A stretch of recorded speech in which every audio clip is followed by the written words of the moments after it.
আবল তাবল কথাবার্তা বলতে থাকে। আবার আপনার কাছে চিঠিও দিচ্ছে দেখলাম, আর খোলা খোলা চিঠি আর কি। এটা খারাপ আর কি, একটা আর কি। না, খুব উপদেশটা বানাও, দিন আমি এক নজর পড়ে ফেলাই দিচ্ছি। আমার উপদেশটা লাগবে না, এই দেশটা আমার বাপের, আমার বাপ স্বাধীন করে দিয়ে গেছে। আমি জানি এই দেশ আমি চিনি। আমি বাংলাদেশের বেশি বেশি কথা বলার শুট করে আবার আমার উপদেশটা বানাতে গেছে ওর একটা।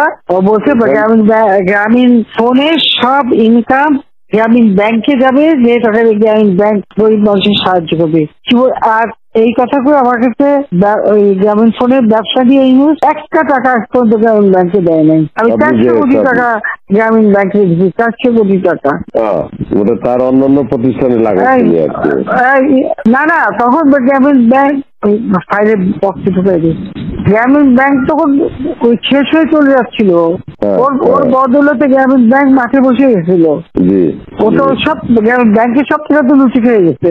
তখন আমি প্রথমে 100 কোটি, তারপর 200 কোটি, তারপর আবার 100 কোটি, এটা 98 সালে দিচ্ছি, চালু রাখছি। তখন এই গ্রামীণ ফোনের ব্যবসা ছিল, এই ব্যবসাটার থেকে যে লাভটা হবে সেই টাকাটা চলে যাবে গ্রামীণ ব্যাংকে, রেগুলার গ্রামীণ ব্যাংকে একটা সোশ্যাল ইনকাম থাকবে। এই বলে ব্যবসা নিয়ে তখন যখন ব্যবসা নেই, তোমার বলে রাখি, যদি কোনদিন প্রশ্ন ওঠে বলতে পারবা, 51% মালিক হলো বাংলাদেশ, আর 49% হলো নরওয়ে কোম্পানি। আর এখন যে দেখো সব সে ব্যবসা নরওয়ে কোম্পানির কাছে, তার নিজের কাছে বোধহয় 10 ভাগ বা 15% মতন হয়তো থাকতে পারে, সমস্ত সে বেঁচে খেয়েছে। আর একটা টাকা কোনোদিন গ্রামীণ ব্যাংকে এখান থেকে দেয় নাই। আর আমরা সবচেয়ে বেশি ফ্যাসিলিটি তাকে দিচ্ছিলাম, রেলওয়ে, ফাইবার অপটিক ব্যবহার থেকে শুরু করে সবকিছুতে তাকে সুযোগ দেওয়া হয়েছিল। গ্রামীণ ফোনটা তো হ্যাঁ, অন্যদের থেকে সে সবচেয়ে বেশি সুবিধা পাইছে। ওর একটা রক্ত চুষে খাইছে সব। আমি বলছি যে রক্ত শোষা, গরিবের রক্ত শোষা।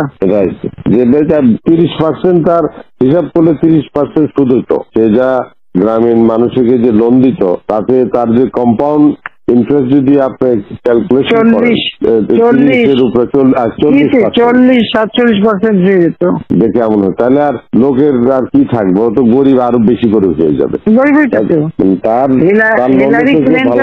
তোমরা তো ইতিহাস জানো না, হিলারি ক্লিন্টনে নিয়ে গেছিল যশোরে, তার হাত দিয়ে গ্রামীণ মানে ব্যাংকে ঋণ দেওয়ালো।